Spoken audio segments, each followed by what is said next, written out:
આજે હવે કોઈ પણ ઇલેક્ટ્રોન જે છે એ કક્ષકની અંદર કઈ રીતે ગોઠવાય છે, એક પેટાકોષમાં કેટલા ઇલેક્ટ્રોન સમાય છે, એના માટેના બાળકો આપણે મુખ્ય 3 નિયમ જોવાના છે. આઉબાઉનો નિયમ, પાઉલીનો નિયમ અને વોન્ડનો નિયમ. આ 3 નિયમ ઇલેક્ટ્રોન ઉપર બાળકો ઇલેક્ટ્રોન કઈ રીતે કક્ષામાં ગોઠવાય એના ઉપર એનો આધાર રહેલો છે. ચલો એમાંથી બાળકો આપણે શરૂઆત કરીએ. પહેલો નિયમ આઉબાઉનો નિયમ.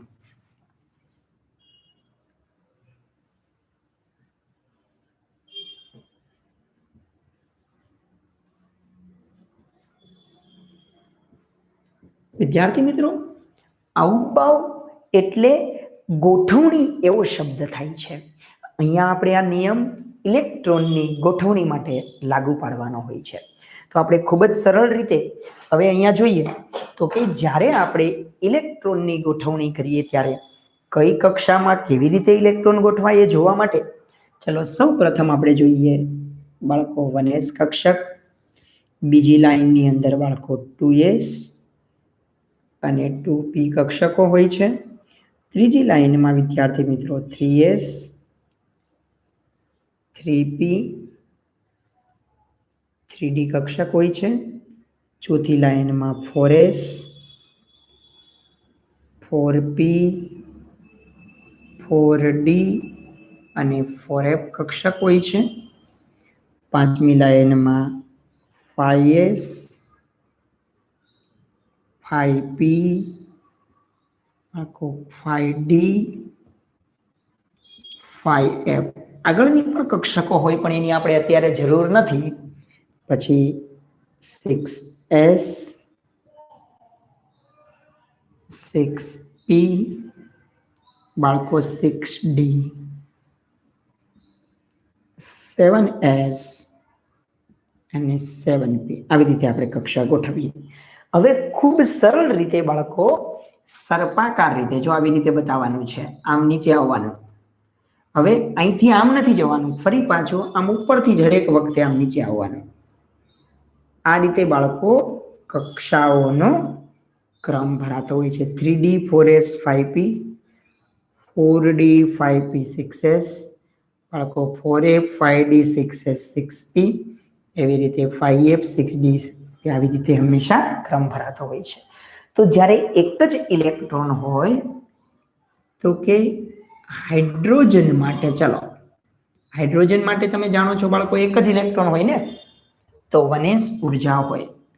ચલો આપણે જાણીએ છીએ જેમ જેમ કેન્દ્રથી દૂર જાવ એ ઉર્જામાં વધારો થતો જાય. 1s કરતા બાળકો 2s અને 2p ની ઉર્જા એના માટે તમારે સરખી સમજી લેવાની, કેમ કે એક જ ઇલેક્ટ્રોન છે, બાકીની કક્ષા જ નથી.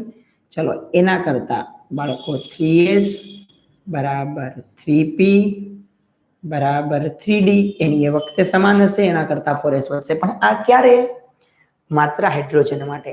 પરંતુ જો હવે બાળકો એક કરતા જ્યારે વધુ ઇલેક્ટ્રોન આવતા હોય ત્યારે કક્ષા કઈ રીતે ભરાય છે, તો એના માટે આ વસ્તુ યાદ રાખવાની છે. એરો જેમ આવે ને આવી રીતે બાળકો 1s, ચલો 1s પછી કોણ ભરાશે બાળકો? 2s, પછી 2p,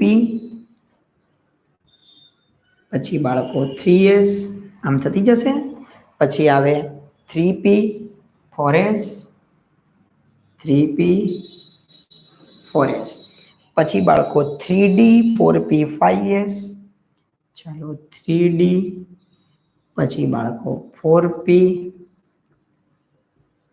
5s, પછી 4d 5p 6s, 4d 5p 6s, પછી બાળકો 4f, પછી આવશે 5d, પછી 6p 7s, બાળકો 5f 6d 7p. આવી રીતે કન્ટિન્યુઅસ ભરાય. તો હવે આપણને એમ થાય કે આવી રીતે શું કામ? તો બાળકો એના માટેના 2 નિયમ છે. પહેલો નિયમ એક કે જેની n+l નું મૂલ્ય, બાળકો તમે જાણો છો આમાં 1 છે મુખ્ય ક્વોન્ટમમાં n નું મૂલ્ય છે અને l માટે s એટલે 0 બને. બાળકો આ કક્ષા કઈ રીતે ભરાય એના બે નિયમ છે. n પ્લસ l નું મૂલ્ય વધારે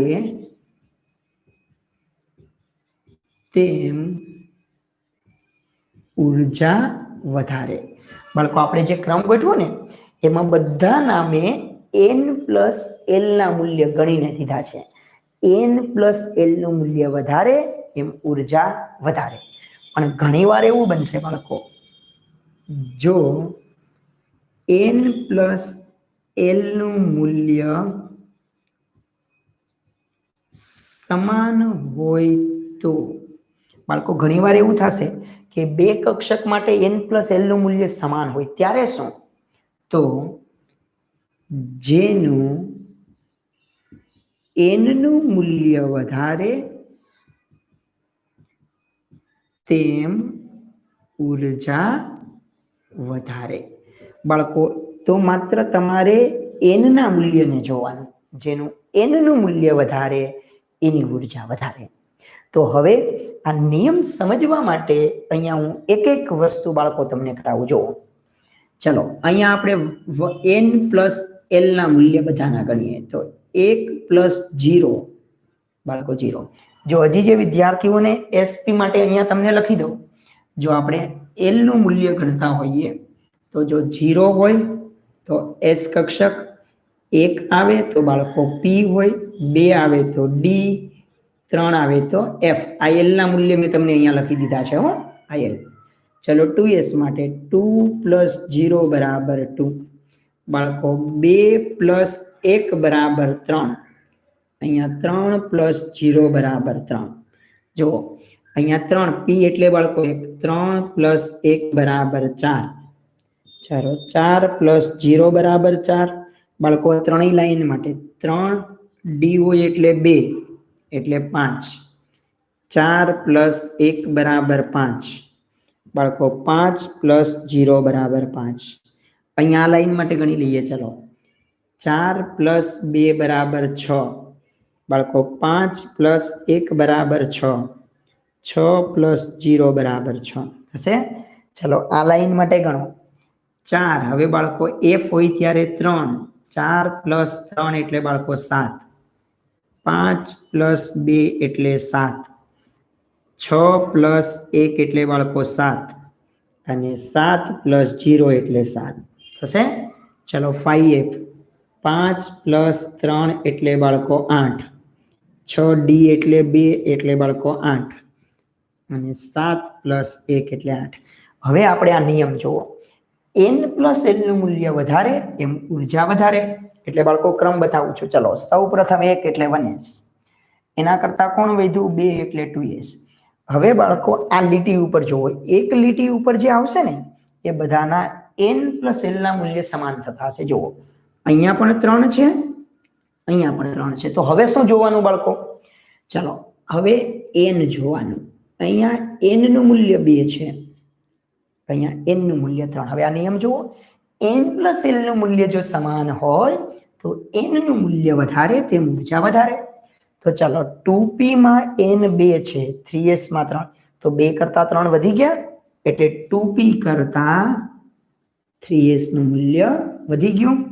સમજાણી ને બાળકો વાત? ચલો હવે જુઓ 3p અને 4s, 3 પ્લસ 1 એટલે 4, 4 પ્લસ 0. તો અહીંયા n જુઓ, અહીંયા બાળકો 3, અહીંયા 4, એટલે કે 3p કરતા 4s ની ઉર્જા વધારે થઈ ગઈ. જુઓ આવી ગઈ? યસ. ચલો હવે અહીંયા બાળકો આ ત્રણેય મૂલ્ય જુઓ, 3 પ્લસ 2 એટલે 5, 4 ને 1 5, 5 પ્લસ 0 5. હવે બાળકો n અહીંયા 3 છે, અહીંયા 4 છે, અહીંયા 5. સમાન ઉર્જા માટે n વધે એ મૂલ્ય વધે. ચલો 3d, 4p અને 5s. જો બાળકો આવી ગયો આપણી પાસે 3d કરતા 4p અને 5s વધ્યું ને. તો આવી રીતે ક્રમ આગળ ઉપર જશે. 4d 6, 5p 6, અહીંયા પણ 6. બાળકો એક લાઈનમાં જે આવે એના મૂલ્ય સમાન જ હોય તો શું કરવાનું? ચલો અહીંયા 4, અહીંયા 5 અને બાળકો 6. તો જો ત્રણેયની કમ્પેરિઝન વધી જાય છે ને. ચાલો યસ. હવે આ ચારેય જુઓ બાળકો, 4 + 3 7, 5 ને 2 7, 6 ને 1 7. હવે બાળકો અહીંયા 4 5 6 અને 7, એટલે આ ચારેયની કમ્પેર કરશો ને તો બાળકો આવી રીતે ઉર્જા ગણાય. 4f કરતા 5d 6p અને 7s માં વધારો થશે. ચલો અહીંયા 5f 8 8 8, તો 5 6 અને 7 બાળકો આ ત્રણેયની કમ્પેરિઝન થઈ ગઈ. તો આવી રીતે જ્યારે n + l નું મૂલ્ય જો સમાન હોય તો બાળકો આ ક્રમની અંદર n ને ધ્યાનમાં લેવાનું, એની કમ્પેરમાં ઉર્જામાં વધારો થશે. આ નિયમ બાળકો અવબાવ એટલે ઇલેક્ટ્રોનની ગોઠવણી માટેનો પહેલો નિયમ છે કે જેમ કક્ષાનું મૂલ્ય વધુ, બાળકો ઓછી કક્ષામાં સૌપ્રથમ ઇલેક્ટ્રોન દાખલ થાય, ઉર્જાનું મૂલ્ય વધતું જશે, એમ ઇલેક્ટ્રોન આગળ આગળ એના ઉપરથી જતા જાય છે. આ થઈ ગયો બાળકો પહેલો નિયમ. જુઓ હવે વિદ્યાર્થી મિત્રો, આ નિયમ ઉપરથી આપણને એ ખબર પડી ગઈ કે કઈ કક્ષકમાં પહેલા ઇલેક્ટ્રોન દાખલ થાય. આ વસ્તુ થઈ ગઈ. હવે આપણે બીજો પૌલીનો નિયમ જોઈએ. ચલો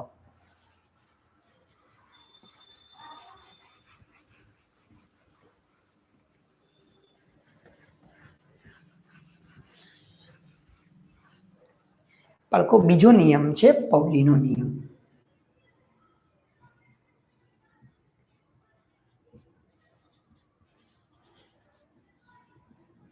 બાળકો, પૌલી નામના વૈજ્ઞાનિકે એવું કીધું કે કોઈ દિવસ બે ઇલેક્ટ્રોનના ચારેય ક્વોન્ટમાર્ક બાળકો કદાપી સરખા ન હોય. એટલે ટૂંકમાં લખીએ આપણે, કોઈ પણ બે ઇલેક્ટ્રોનના ચારેય ક્વોન્ટમાર્ક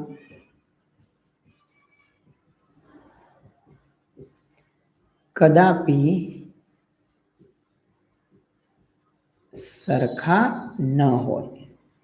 બાળકો, કદાપી સરખા ન હોય એનો એને બીજી રીતે પણ કીધી. આ જ નિયમ એને બીજી રીતે કીધો, એક ખાનામાં વધીને બે જ ઇલેક્ટ્રોન સમાઈ શકે અને તે બે ઇલેક્ટ્રોનનું ભ્રમણ વિરુદ્ધ દિશામાં હોય છે.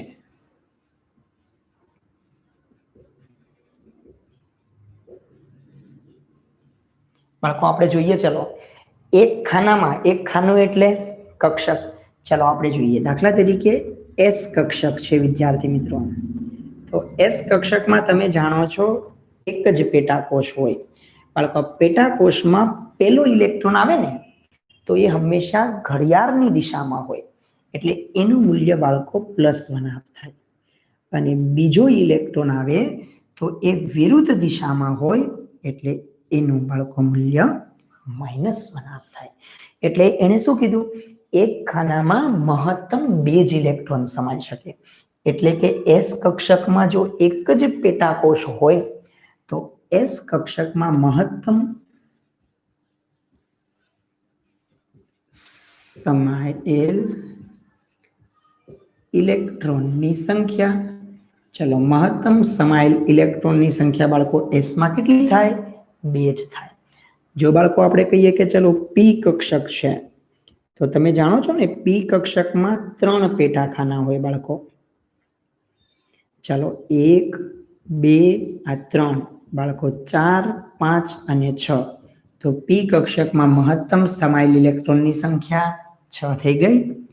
ચાલો D કક્ષકની બાળકો વાત કરીએ. D માં બાળકો 5 ખાના હોય. એક ખાનામાં મહત્તમ 2 ઇલેક્ટ્રોન સમાય. તો આવી રીતે આપણે ગોઠવશું.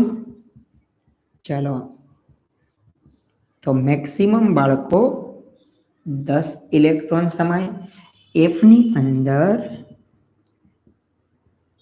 બાળકો 7 પેટા વિભાગ હોય ને, આપણે જાણીએ છીએ એફમાં.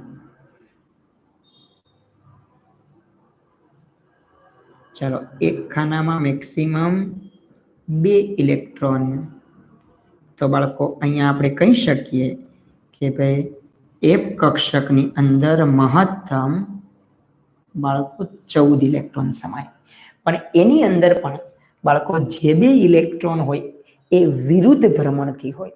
એકનું મૂલ્ય જો +1 હોય, ઘડિયાળની દિશામાં હોય, તો બીજું ઘડિયાળની વિરુદ્ધ દિશામાં હોય એટલે એનું મૂલ્ય -1 થાય.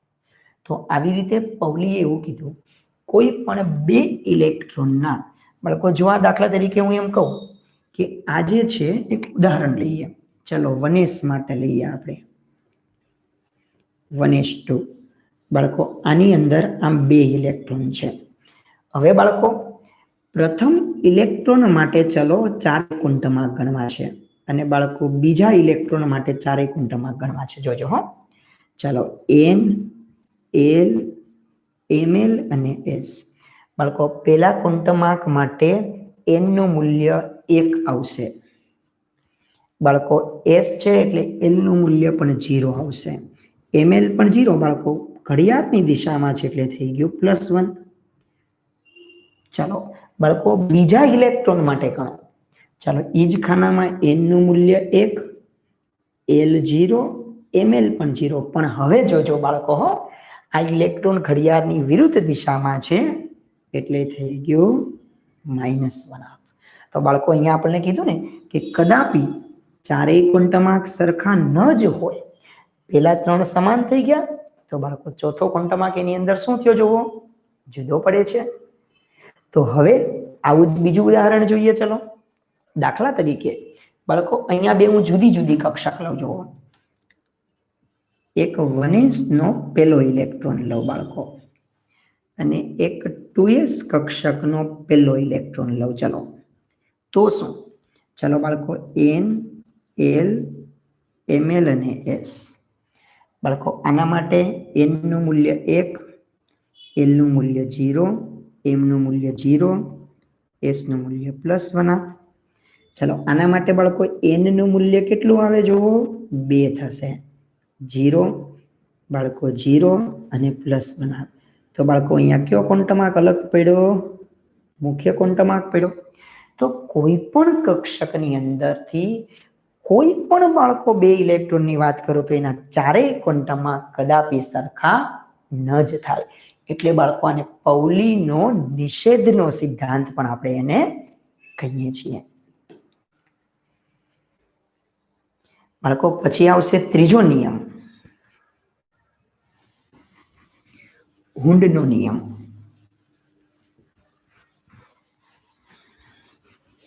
હુન્ડનો નિયમ બાળકો એક કરતા વધુ પેટા કક્ષક જેની અંદર હોય એના માટે આપણને હુન્ડનો નિયમ અતિ મહત્વનો બને છે. જુઓ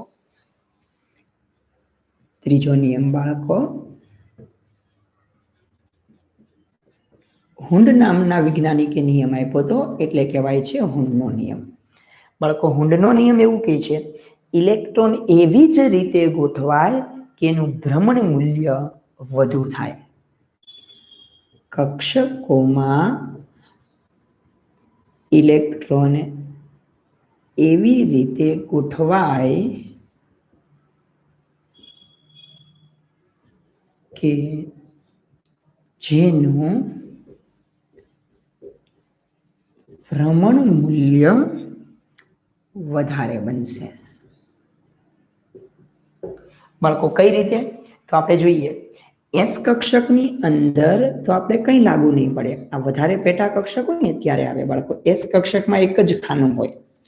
ચલો પેલો ઇલેક્ટ્રોન +1 આપ, બીજો ઇલેક્ટ્રોન -1 આપ. થઈ ગયું. હવે બાળકો જોજો, ચલો પી કક્ષક માટે બાળકો પીમાં તમે સમજો કે 3 ખાના છે, આપણે સમજીએ છીએ. હવે આમાં હું 2 સંભાવના બતાવું. બાળકો પહેલો ઇલેક્ટ્રોન અહીંયા ગોઠવાણો. હવે બીજો ઇલેક્ટ્રોન આવે, જો આ પહેલા ઇલેક્ટ્રોનનું મૂલ્ય બાળકો +1 આપશે. જો હું સમજાવું છું, બીજો ઇલેક્ટ્રોન બાળકો અહીંયા મૂકો તો આનું મૂલ્ય 0 થઈ જાય. એમ નહીં તો શું કરવાનું? તો આ બીજા ઇલેક્ટ્રોનને બાળકો અહીંયા મૂકવાનો. એટલે જુઓ હવે મૂલ્ય +1 1 થઈ ગયું. ચલો આ ત્રીજો ઇલેક્ટ્રોન, આ પણ +1. હવે બાળકો બધામાં એક એક ઇલેક્ટ્રોન ગોઠવાના, એટલે આને અર્ધપૂર્ણ ભરાયેલ કક્ષક કહેવાય. બધામાં એક એક એટલે અર્ધપૂર્ણ ભરાઈ ગયું. હવે જ્યારે ચોથો ઇલેક્ટ્રોન આવે તો એનું યુગ્મીકરણ થાય. પણ જો હું એમ કહું આ ઇલેક્ટ્રોન ન હોય તો આનું મેક્સિમમ મહત્તમ ભ્રમણ મૂલ્ય કેટલું થાય બાળકો? કોઈ કહેશે મને? 3/2 થાય. ચોથો ઇલેક્ટ્રોન આવે એટલે હવે મૂલ્ય પાછું ઘટે અને હવે થઈ જાય બાળકો 0. જુઓ 6 ઇલેક્ટ્રોન પૂર્ણ ભરાય ને ત્યારે મૂલ્ય થઈ જાય 0. ચલો આવું જ બાળકો ડી કક્ષક માટે તમે વિચાર કરો તો ડીમાં બાળકો 5 પેટા પ્રકાર હોય. ચલો જો બાળકો પહેલો ઇલેક્ટ્રોન +1, બીજો ઇલેક્ટ્રોન બાળકો પહેલો ઇલેક્ટ્રોન હંમેશા ભ્રમણની દિશામાં મૂકો, ઘડિયાળની દિશામાં, એટલે બાળકો અર્ધપૂર્ણ ભરાઈ ગઈ ત્યારે એનું મૂલ્ય થઈ જાય 5/2. જ્યારે છઠ્ઠો ઇલેક્ટ્રોન આવે તો હવે બાળકો એનું યુગ્મીકરણ થવાની શરૂઆત થાય અને જ્યારે પૂર્ણ ભરાય ત્યારે મૂલ્ય થઈ જાય 0. બાળકો આ જ આપણે F કક્ષકમાં કહીએ. તો F કક્ષકની અંદર બાળકો 7 પ્રકાર પડશે પેટાખાના.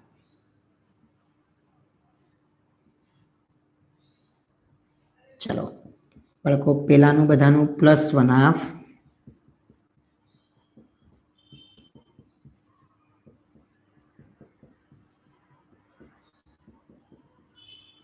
બાળકો જો આ +1 બધામાં એક એક, આ અર્ધપૂર્ણ ભરાઈ ગઈ કક્ષક એટલે આનું મૂલ્ય થઈ જાય બાળકો 7/2. હવે જ્યારે બીજો ઇલેક્ટ્રોન આવે, હવે આ યુગ્મીકરણ થવાની શરૂઆત થઈ બાળકો અને હવે પૂર્ણ ભરાય ત્યારે 0. તો આપણે એવું કહી શકીએ ને S માં પહેલો ઇલેક્ટ્રોન હોય ત્યારે +1 થાય. તો બાળકો યુગ્મીકરણ અર્ધપૂર્ણ ક્યારે ભરાય? ચલો અર્ધપૂર્ણ ક્યારે ભરાય અને યુગ્મીકરણની શરૂઆત ક્યારે થાય? બાળકો અર્ધપૂર્ણ એટલે એક એક ઇલેક્ટ્રોન. તો ચલો આમાં અર્ધપૂર્ણ ક્યારે ભરાય? કેટલા ઇલેક્ટ્રોન હોય તો? એક જ ઇલેક્ટ્રોન હોય તો. અને યુગ્મીકરણની શરૂઆત ક્યારે થાય બાળકો? કેટલામાં ઇલેક્ટ્રોનથી યુગ્મીકરણની શરૂઆત થઈ જાય? બીજાથી. ચલો આમાં અર્ધપૂર્ણ ક્યારે ભરાય બાળકો? 3 ઇલેક્ટ્રોન હોય ત્યારે. યુગ્મીકરણની શરૂઆત કેટલા ઇલેક્ટ્રોનથી થાય? તો કે જ્યારે ચોથો ઇલેક્ટ્રોન આવે ત્યારે. બાળકો અર્ધપૂર્ણ ક્યારે ભરાય? ડીમાં 5 પેટા પ્રકાર એટલે 5 ઇલેક્ટ્રોન. તો યુગ્મીકરણની શરૂઆત ક્યારે થાય? છઠ્ઠા નંબરના ઇલેક્ટ્રોનથી થાય. એફની અંદર 7. તો બાળકો 7 તો હજી અર્ધપૂર્ણ ભરાય. યુગ્મીકરણની શરૂઆત થાય બાળકો જ્યારે 8મો ઇલેક્ટ્રોન આવે ત્યારે. તો આ થઈ ગયો બાળકો આપણો હુંડનો નિયમ. એટલે હુંડે શું નક્કી કર્યું હતું કે જ્યારે ઇલેક્ટ્રોન ગોઠવાય ને તો બધા ખાનામાં પેલા એક એક ઇલેક્ટ્રોન ગોઠવાય. બાળકો એક એક ઇલેક્ટ્રોન ગોઠવાય એટલે પેલા કક્ષા કેવી ભરાઈ જાય? અર્ધપૂર્ણ ભરાય બાળકો. પછી જ ઇલેક્ટ્રોનનું યુગ્મીકરણ થાય છે. એટલે બાળકો પેલા બધામાં એક એક ગોઠવો ને એટલે પેલા અર્ધપૂર્ણ કક્ષક ભરાય. જેવી અર્ધપૂર્ણ ભરાઈ ગઈ પછી બાળકો ઇલેક્ટ્રોન એક એક તબક્કે આગળ જશે અને પછી એની શું થઈ ગયું કહેવાય? હવે ઇલેક્ટ્રોનનું શું થવા માંડ્યું? યુગ્મીકરણની 2 ઇલેક્ટ્રોનની જે આવી એને કહેવાય બાળકો પછી જ ઇલેક્ટ્રોનના યુગ્મીકરણની શરૂઆત થશે. તો વિદ્યાર્થી મિત્રો આમ આપણે 3 નિયમ આઉબાઉના નિયમની મદદથી જોયું કે પહેલા કઈ પેટા કક્ષક ભરાય. પૌલીના નિયમની અંદરથી જોયું કે એક ખાનામાં કઈ રીતે 2 ઇલેક્ટ્રોન ગોઠવાય, એક ભ્રમણની દિશામાં એક નીચેની બાજુ ગોઠવાશે. અને હુંડના નિયમો પરથી જોયું કે જ્યારે પેટા કક્ષકો હોય ત્યારે જ નિયમ લાગુ પડે. પેલા અર્ધપૂર્ણ ભરાય પછી જ બાળકો એના યુગ્મીકરણની શરૂઆત થતી આપણને જોવા મળે છે. આ થઈ ગયા બાળકો ઇલેક્ટ્રોન રચના લખવા માટેના અગત્યના એવા 3 નિયમો.